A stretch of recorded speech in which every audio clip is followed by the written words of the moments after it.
reached the ending. How about that?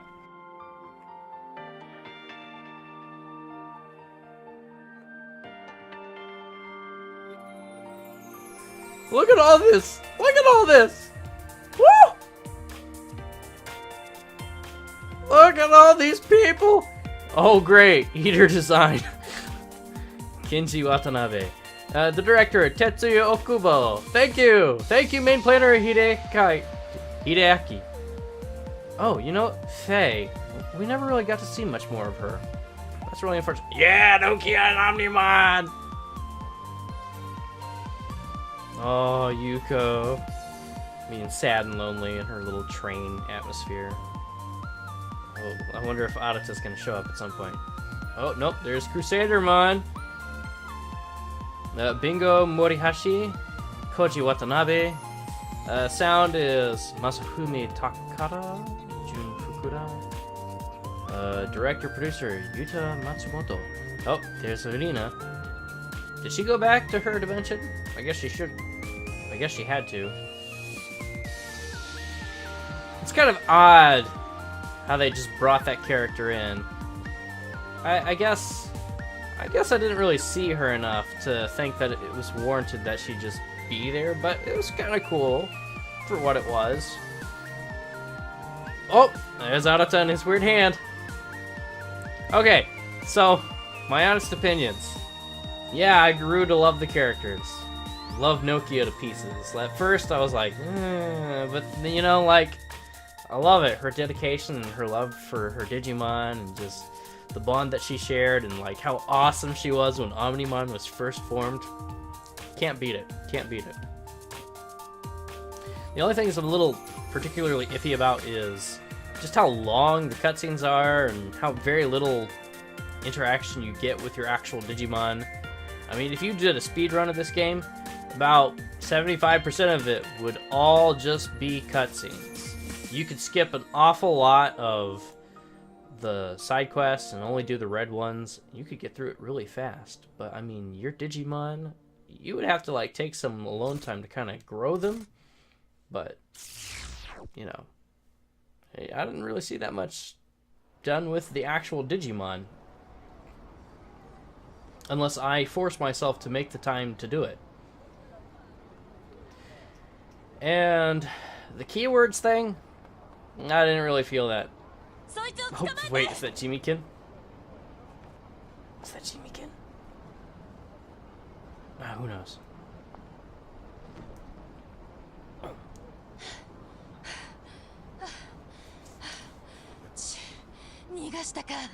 Oh, Kyoko, she's back too.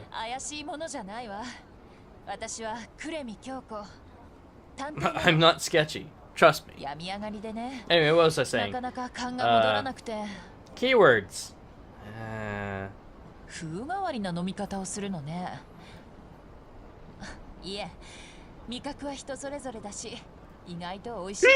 I was right. I'm gonna have a really weird taste in coffee now.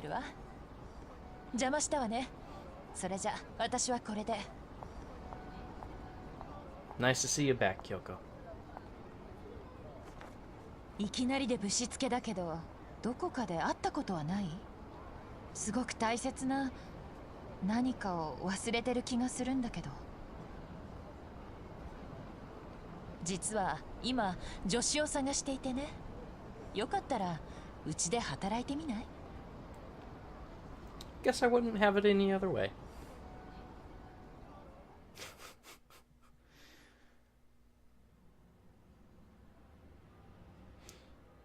But aside from that, I liked all the Digivolutions. I liked working on the Digivolutions. I figured out how ABI worked.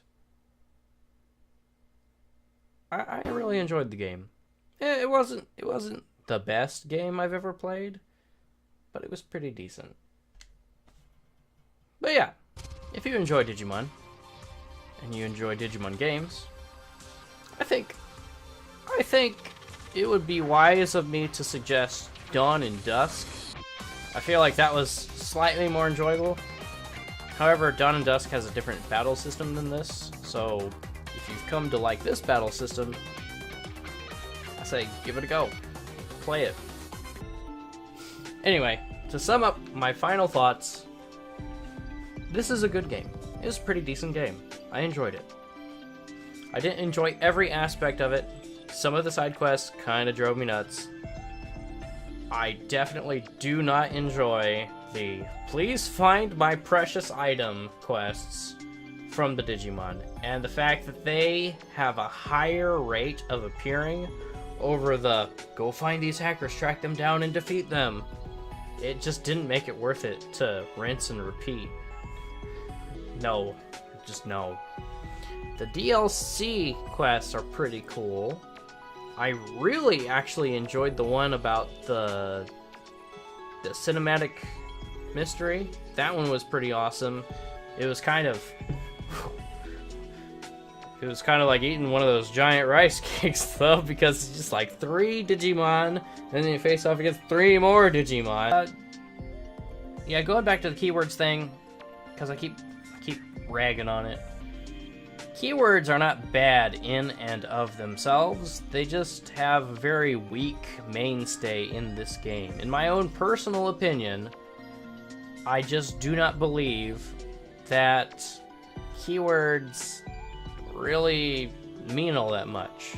Like, you get a keyword, and it's like, now you gotta go talk to that person, select that one keyword, and have them go, you're right, this is the solution to all my problems. It worked a little bit better when you had multiple keywords. You had to go to that guy who was like standing in your way, the hacker trying to find love, and he's like, how do I get a girlfriend? Like, and you had like things to search from, but you couldn't ever really get it wrong.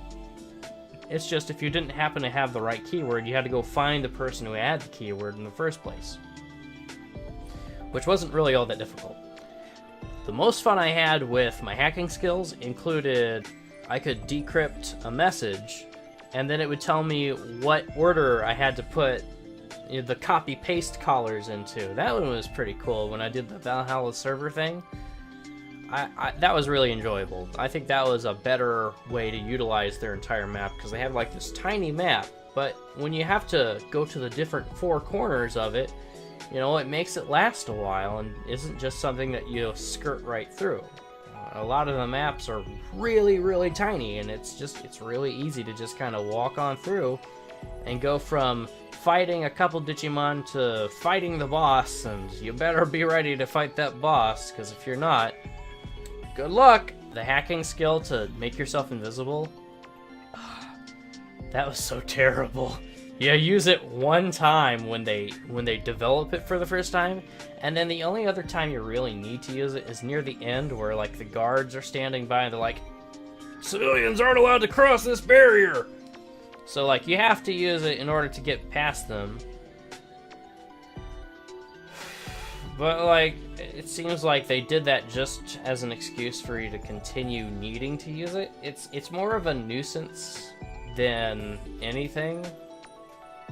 It wasn't like someone was standing guard and like patrolling and you had to like cleverly maneuver and it would just be way easier to be invisible. No, it was like they're standing in one place, you have to use it to get past them. There's no strategy involved, they just have it for the sake of having it. And I was like, that's kind of weak.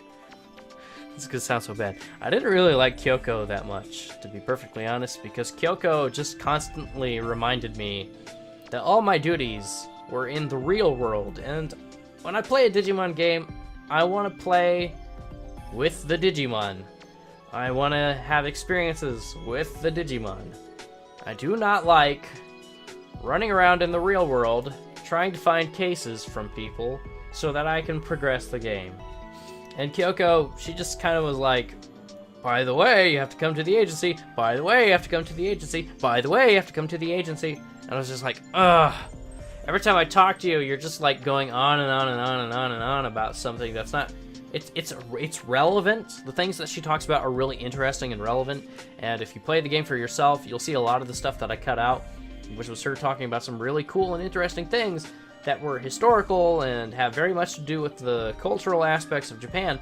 But a lot of the exposition that she provided just wasn't really all that necessary. She has like a total of 2 sentences for every expository paragraph that she provides you that actually just explains the entire situation very simply. I didn't feel like it was worth taking up my video time. When it came to... Okay, so when it came down to it, I feel like Matoyoshi suffered the most as far as character development is concerned. Like, even Date seemed to have a character arc of a sort. Like, she comes across as this really incompetent detective who's just arrest happy, and she's like, I'm going to arrest you, I'm going to arrest you, and I'm gonna arrest you, and I'm gonna arrest you, and I'm gonna arrest you.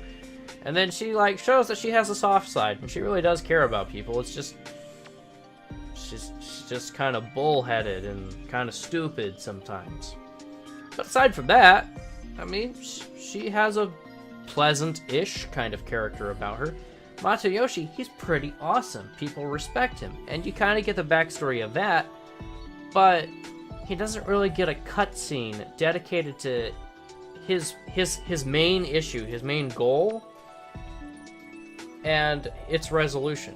It's resolved in a, you find him and you talk to him and he's like, hey, here's all this information that I have. But, like, you don't really see him resolve the issue of how he feels about his partner's death, how he's getting over that. You know what I mean? It's just, there were a lot of things about Matayoshi's character that fell flat in the end. Like, he's a great character, but they don't really give him very much justice near the end of it.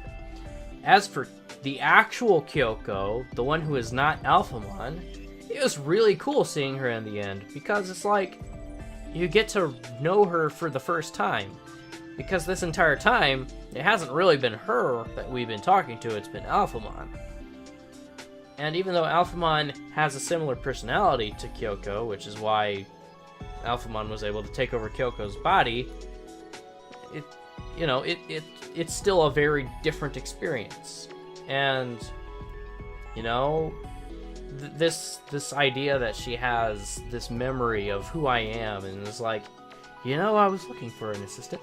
That kind of, it allows you to be close to a technically new character in a very short amount of time, I think. I don't know, you might feel very differently about it, but that's just how I feel. You know, there was a lot of side quests that I really grew attachment to, and through my own attempts at voice acting, I was able to embody the emotion just a little bit more. Because, you know, like, there are some that were really weird, like the Biomon one, where she wants to learn to fly from Hawkmon. That was really confusing. It's like, there's presumptive dialogue, and I guess if you deliver it correctly, it's supposed to be funny, but to me it was like, I'm having a hard time following this. And that was kind of the same with Soweto. I had the hardest time understanding anything that he was talking about. Like, there are some things that I understand.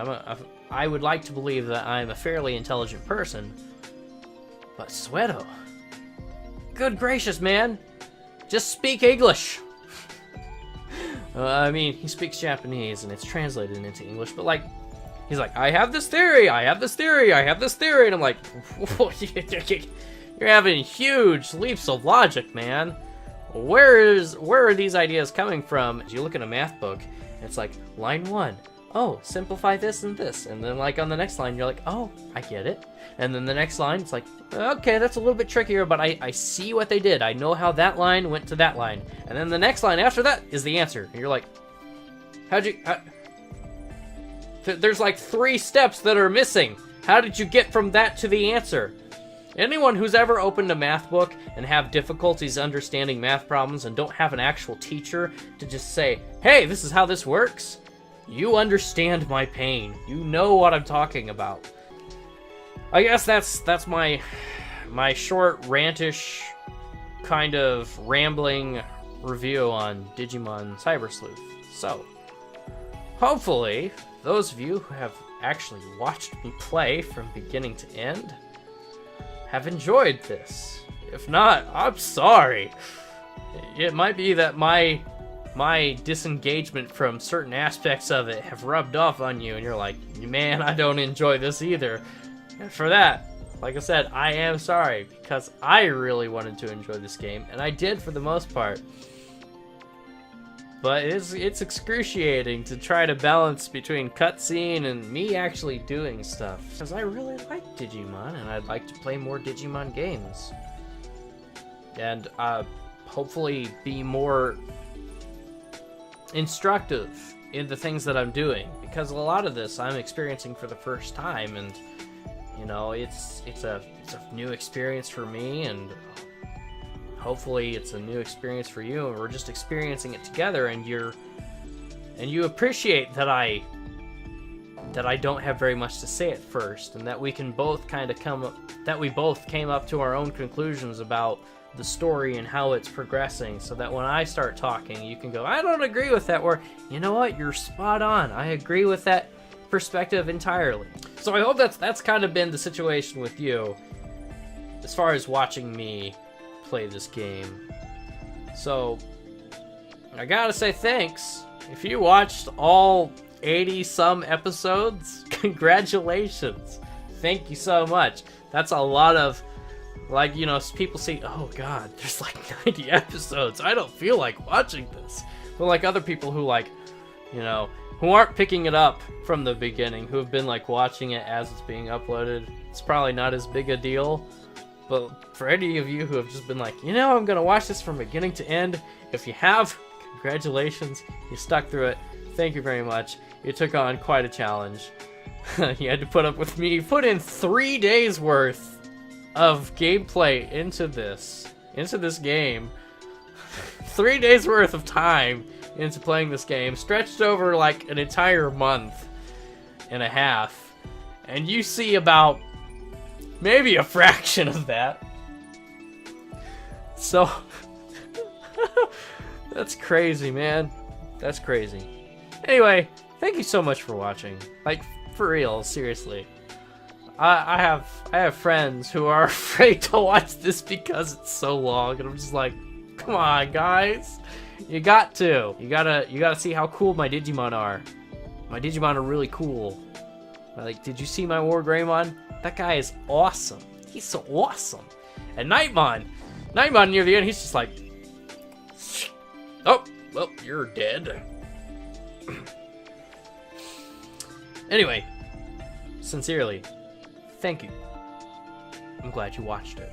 I'm glad you stuck it out and you watched it from beginning to end. And if you haven't, and you're watching this, and I'm thanking you for that, disregard it. Thank you for at least watching this part.